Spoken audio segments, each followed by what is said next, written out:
And hello everyone. Today we are going to have a session about SwiftUI architecture. And as we all know that Apple has released SwiftUI framework in 2019, but there is no official documentation on what kind of architecture should we use for architecting SwiftUI applications. And we all are using SwiftUI in our workplace or in our side projects. So we don't know. The choice has been left to developer. So today, Ravi will be throwing some light upon what your approach should be while dealing with the architecture of a SwiftUI app. I will hand it over to Ravi from here onwards. Ravi, up to you. Hello, everyone, and thank you for taking your time from your schedule to join this event conducted by the iOS Cafe. In this event, we will be talking about the SwiftUI architecture and how to avoid some of the bad design decisions in the project. My name is Ravi Dikshit. I am a programmer and a part-time YouTuber that goes with the name CodeCat15. I like to talk about clean coding practices, writing abstraction driven, how some may say protocol driven code. I love to talk about design and architectural patterns in programming. For the folks who just joined in, here's a disclaimer again that Neeraj has already mentioned. This session is being recorded and it will be posted to YouTube. And if you have any queries, you can ask me at the end of the session on. So that being said, let's begin with today's session. So let's talk about what is SwiftUI. SwiftUI is Apple's way of building modern UI, and you can use the same code base to target macOS, iOS, and watchOS. SwiftUI's declarative nature helps us to build applications very fast, which in turn reduces the time it takes to release the application to the market. And the best part is that developers, they don't have to deal with crazy constraints or any storyboard issues. So Apple has done a pretty fantastic job in giving its developers such a powerful way to create applications. But there is one catch here. And the catch is not all UI components are ported to SwiftUI. There is a way in which you can use those components in your SwiftUI project. And I think as long as developers don't have to deal with crazy constraints or storyboard issues, it's more or less like an acceptable trade-off. But I think the main question that comes to every developer's mind is, what is the architecture of SwiftUI? Knowing the default architecture is important so that as a developer, we can have a starting point and later we can improvise accordingly, just like how we did with MVC and UIKit. Now, before I talk about the architecture, I would like to talk about bad practices that are currently trending with the SwiftUI architecture. Here's what Apple said in their WWDC videos for SwiftUI architecture. Use whatever that makes you happy. Not exactly, but whatever makes sense as per your application. Bad thing of not having a default architecture document is one has to rely on Apple's demo code or the internet. And maybe that's the most pragmatic route one can take. Like, what is Apple doing in their demo? Or based on the demo, we will try to come up with or perhaps use the demo style in our client application, which sounds pretty fair, right? But this is the worst mistake that one can ever make, because in a demo, nobody follows any good practices. The intent is just showing how certain tasks can be achieved. Just like when we are working on a spike story or a proof of concept, that is a POC. Over there, we don't really follow any good practices because the intent is just to demonstrate if something is doable or not. Following demo code and assuming that it is the best practice is a bad idea and a worst mistake that any developer can make, unless the demo explicitly tells you that this is how it should be done, has a detailed explanation of why this is the best practice. So I think, again, we are back to the same question, that what is the architecture of SwiftUI? The answer to this is definitely not in Apple's demo code. And one of the terms that you'll always hear about SwiftUI is having the single source of truth. This statement itself has given rise to so many poor practices that I've seen online. If you go with the idea of dumping everything in one single file, then this is what you're going to get. One massive file, and I'm calling this particular layer as model because that is what Apple did in their Fruta demo. Looking at Apple's demo, I'm calling this particular layer as model. And apparently, everyone over the internet is doing the same thing because they assumed that the Fruta demo is the best practice one should be following for SwiftUI projects. And the name model, it itself is confusing because model means something else. But let's go with the flow. The code in this file is going to be massive because it's handling too many responsibilities. If you end up using this pattern, then ultimately when a change request comes in, you will find yourself that it is impossible to make a change, or you will even end up adding more complexity to the system. And sooner or later, you will be forced to make a system-wide design change. And we all know that design changes are pretty painful. Now, some of you may wonder, like, what is wrong with this design? My code works. I have an application on the App Store with the same design. So what's the problem? For starters, if you simply dump all your code inside this one model, your application may still work. I'm not denying that, because the compiler does not care what pattern or architecture you have used. But that doesn't mean you demolish the code quality. We don't write code for the compiler, we write them for humans. After you, there will be some other human who will end up making changes in the code that we write today. We have all seen this particular style in the good old massive view controllers or massive models. We have massive view models. We have already had this conversation that writing or dumping all our logic inside one file is bad, because the issue with this approach is I cannot reuse any of the code written here. The code is tightly coupled. It breaks separation of concern. It has poor abstraction. This code is not testable, and definitely the cost of maintaining such a code base is going to be extremely high.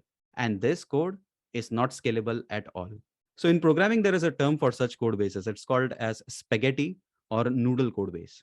Now, many developers also tend to move away from using protocols in SwiftUI. That's another creative practice that I'm seeing these days. And the reason what they give is protocol is more or less like a UI kit thing, and SwiftUI is pretty much different. To be honest, it doesn't matter if you're building your application by using UI kit or SwiftUI. At the end of the day, we are using Swift to build our application.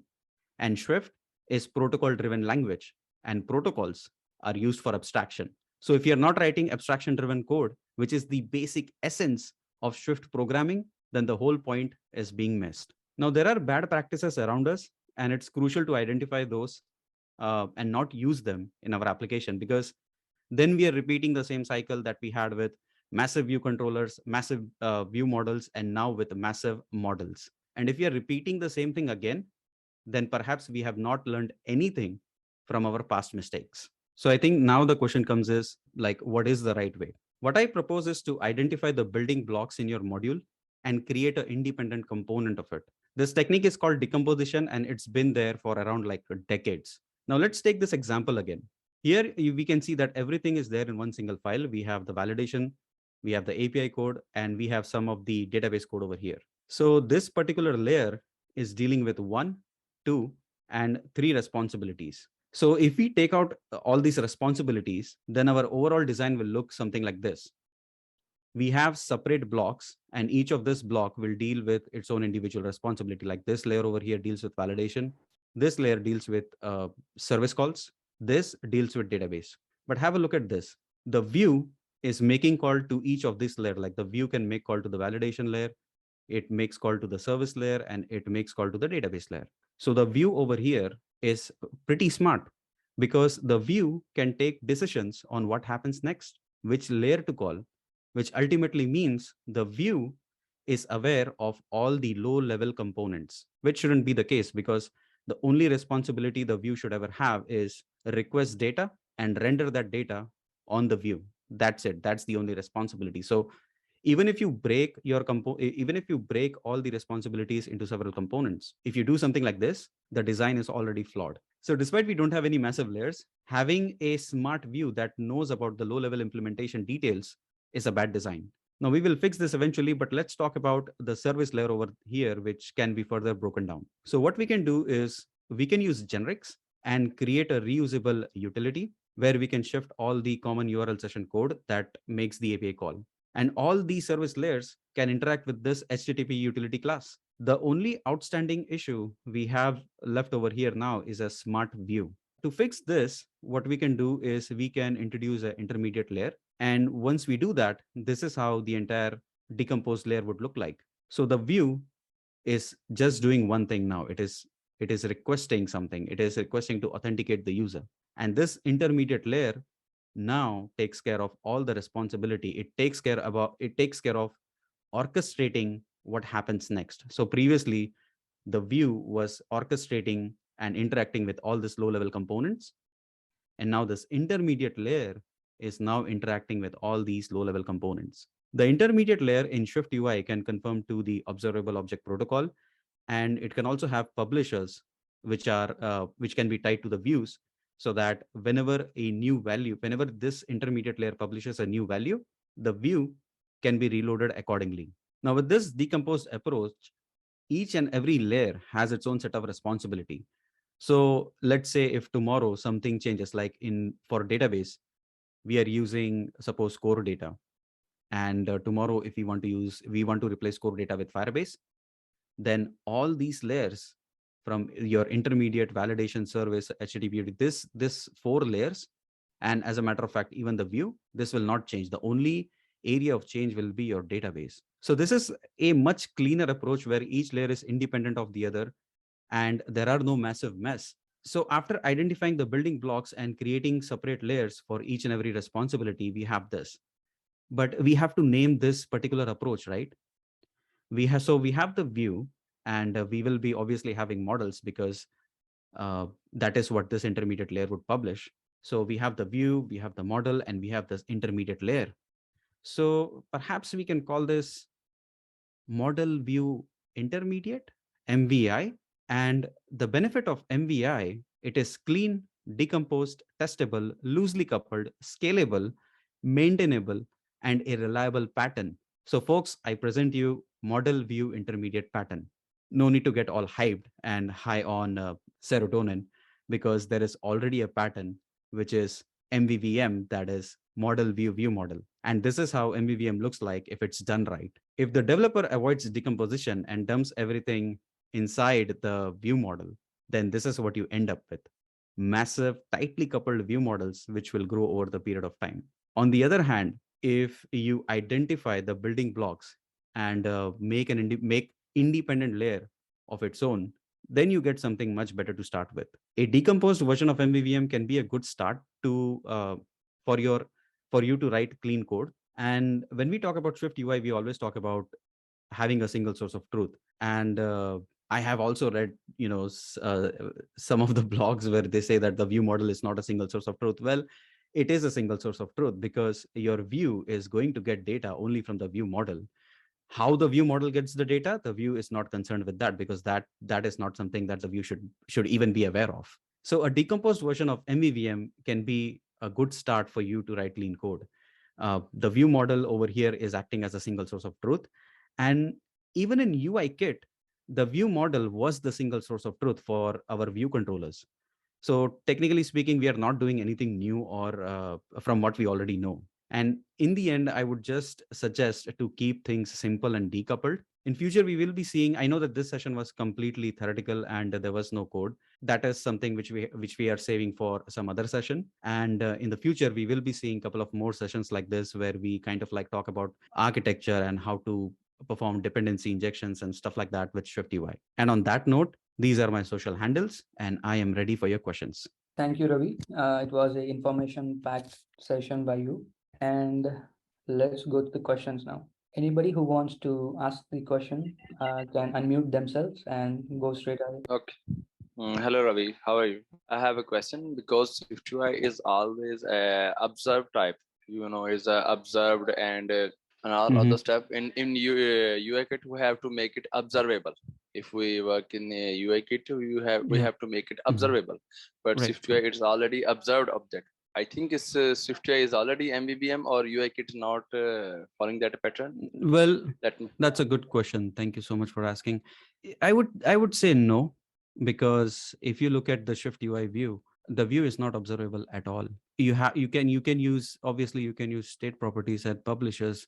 Yes, you can use that. As a matter of fact, as I said, you can dump all the logic inside the view and your application would still work. You can go ahead and upload it on the App Store. It will be accepted by Apple for sure. But then again, you will end up with a massive view. Speaking of the fact that views are already observable, I think that's something that has spread in the community as a bad practice. They are not, because to make something completely observable, you have to conform to the observable object, and the view is not conforming to the observable object. So saying that the view is observable, I think it's not the right statement. Yeah, I understand your. I agree with your answer, but there is some other issue when we work with the SwiftUI, and you can say SwiftUI is just like a fragment base. You can say in UI kit there is no fragment work. We have to make a complete UI, and we cannot. And SwiftUI is a fragment based work. When we make a view, and we can call it anywhere, anytime. But when we use with the observed SwiftUI base, so and if we want to change something like there is a in Mhm. login screen, we want to say, use that view, but we don't want to implement first condition. We have two conditions, but in the second condition, second, we want to same that view, but we don't want to use our first condition. We will use second condition there. So how we will how So, we will okay. manage this? Okay. So if, okay, this is again a very good question. So if I understand that right, let me repeat your question again. So what you're saying is I have a reusable view that I've made, right? Yes. And what I want to do is that reusable view, I have to use it at multiple places. In one view, I have a certain condition, and in second view, I have a certain condition which does not belong to the first view. So what I would end up with is, in the reusable component, I have to kind of add some logic or a if statement somewhere, so that my reusable Yeah. component knows that if certain values are true or false, then it has to do something. Yeah. Well, yeah. Did I get that right? Yeah. That's right. Okay, thank you. If this is the case, then I would not call that component as a reusable component. I would call that component as a tightly coupled component, because now that reusable component, or pardon me, the tightly coupled component is having some sort of business logic. And So you will suggest. Yeah, Sorry. So you will suggest. yeah, go ahead. So you will suggest. In this case, we will not use reusable. No, the reason why I say that is because it's a tightly coupled component, because now that Yeah. that tightly coupled component knows that, okay, it needs to do something. And in the past, I'll tell you a situation that I was in a pretty similar situation. The situation was pretty much same. And then after we deployed the application to the App Store, the client came in and said that, hey, you know what? In that second view, we need to add 2 more buttons. So what we did is, well, they're just 2 more buttons, right? So who cares? So in the reusable component, in one of the statements, in one of the conditions, we added 2 more buttons, that if the view is this. Now, what happened is, like, we were slowly adding more and more logic to that reusable component, and until that reusable component was not reusable anymore, because now that reusable component had all the logic and semantics. It had its brain of its own, and soon we realized that this was a mistake. So if you kind of like encounter a situation like this, I would just go ahead and create separate views, because now if the client says that this is not going to change forever, sure, one view can be kept. But think about it from the 0-1 infinity rule. If you're doing something for the 0th time, it's fine. If you did something similar for the first time, then perhaps you will be doing it again and again and again. So in situation like this, from maintenance perspective, I would just keep everything separate, no matter how, if they are similar or not, because the requirements change. And I don't know, man. I mean, if the client comes in tomorrow and says that, hey, you know what, in that similar view, now I want a table view or a collection view, it's not reusable anymore. Your answer. I did the same thing. I did create a separate view with the same like this. So I use that in that way. Sorry, last question, and I will not take more time. I have, you can say, 4+ year experience in iOS Swift, and still I'm learning from your channel and your Discord, iOS Code Cafe. So my question is that when we start a project, because when we start a project, we check the UI, and when we should think about the whole, we don't know what will the structure will be used. You can say what API will be used, because the client added after that time, and UI will be changed. Again UI will be changed, and again UI will be changed. So what should we do in that case? Because we will, I think, we'll destroy our pattern, because we made some pattern MVVM, MVC, and after that clients had some change. So we will have to think about again from zero to. Correct. And this kind of thing happens over the internet, or over every blogs that we have seen. The problem is everybody is trying to kind of like say, hey, use this pattern, use that pattern, etc., etc. But nobody talks about decomposition. Nobody talks about decomposing based on volatility and not on your not doing functional decomposition. That perhaps it's a giant topic on its own. Coming to your question, now assume that this is some module that you have. Now ignore this ignore this word login. So, It can be product or order or whatever you like, and the client comes in and says that, hey, we have to do something, and the API team comes in and says that here's the endpoint of that new requirement. So what's going to happen is the change will come in two layers. It is one in this particular service layer, where you will be writing the code for that new service, and then obviously you have to call that service, right? Inside your view model, you'll create perhaps a new function which will call this particular new service, and whatever the response would be, the response would be published to the view.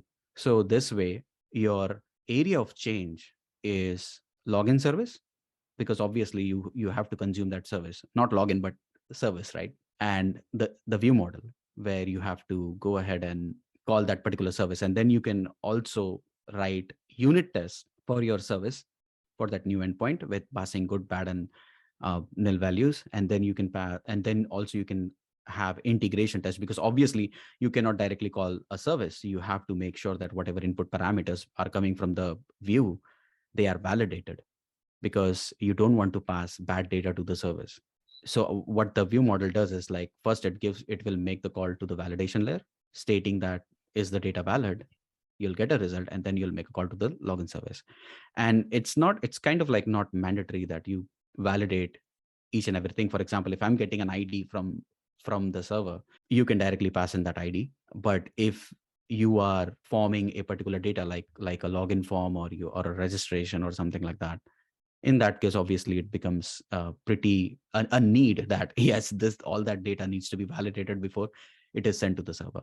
So if you have this decoupled components, then the area of impact can be minimized, and all the other layers will not be impacted, because only this service layer will handle whatever new changes come in, and followed by whatever you'll be doing in the view model to call this particular new service. I understand. So we should follow our code in that way, like validation and services like login, registration, and anything, and HTTP utility. It's a URL session and database. It's just like we are using core base and something that. We should.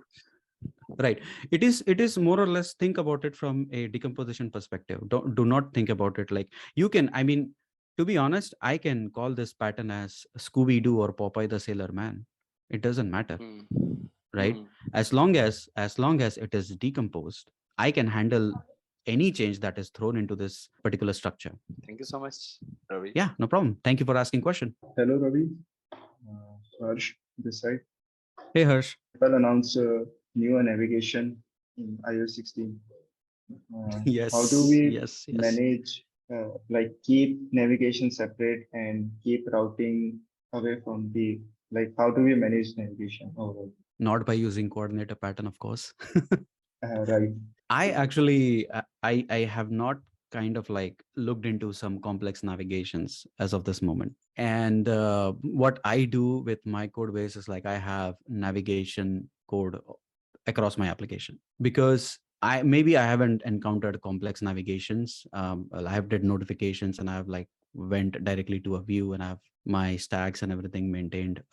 I'm kind of like hesitant in using complex patterns for navigations. I haven't tried it to be honest, and I'm kind of like hesitant to remove the navigation from each and every views and have a common base over there. But I'll surely give it a try and see how that goes, maybe in the future. But for now, I'm just keeping everything simple and straightforward in just one view, and that's what I'm doing right now. Okay, I totally get it. Like how do I manage like going deep in a view and popping back and going to some other view, that kind of scenario? We are actually going to have a session on navigation. So this is the entire idea of having, doing this session is like to just begin with SwiftUI and kind of like talk about those complex situations. Like I think yesterday itself, I was answering some of the navigation related question where somebody was using navigation stack in iOS 16, but then they had to support iOS 15 as well. And then we came to know that navigation stack is, well, it's an iOS 16 thing, not an iOS 15. So we will be having definitely a session on navigation stack as well, where we will be trying to address some of the common issues that we face in navigations. Thank you. Or maybe if you want a quick solution, then maybe you can create a demo for us and post it inside the code review session. I can fork that repository. Then we'll see how it goes from there. My question is related about this. If someone entering the iOS field, looking at Mhm. the Swift UI, but Mhm. they have to deal with, but they have to deal with the UI kit also, because it take Yes. much time. But the Yes. junior developers look at the Swift UI and entering to iOS field, but at the end they have to fail difficulties.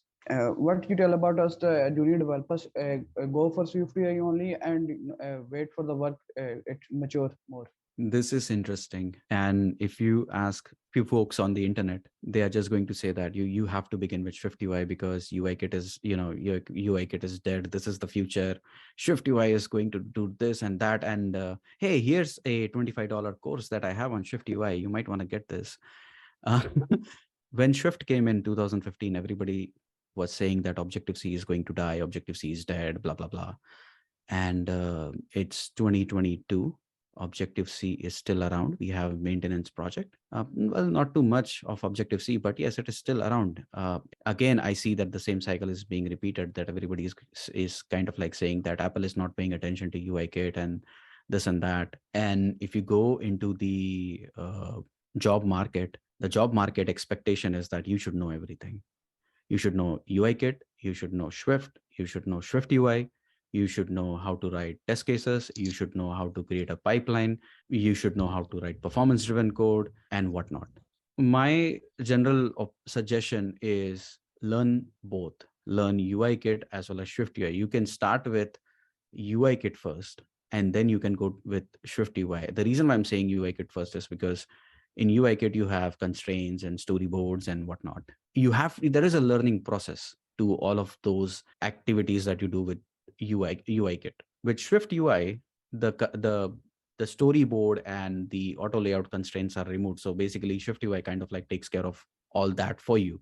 And if a developer has to write like less code, and the developer is seeing that, okay, if I'm writing like 2 lines of code and I'm getting the output, well, that's a win for me. And when the developer who begins with Swift UI first and then they come back to UI kit, they get frustrated with all the things that they have to do to just show a button on their view. This frustration gets even bigger when they have to deal with things like collection views and, make composition layout and stuff like that. So my opinion is you can start with UI kit first. You can give that particular domain your time, and then you go with Swift UI.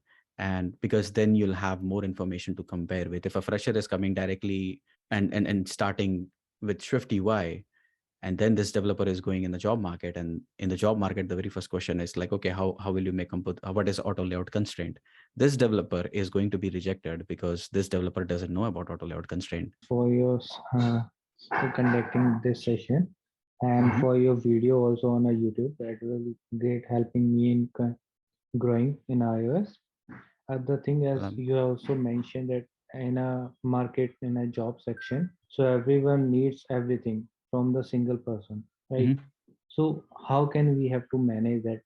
Somebody else on a time, Mhm. same time, they are also need RX Swift, also Swift Mhm. UI, Mhm. and the Mhm. everything they need from the Mhm. even experience of the 2.5 year of Right. experience developer.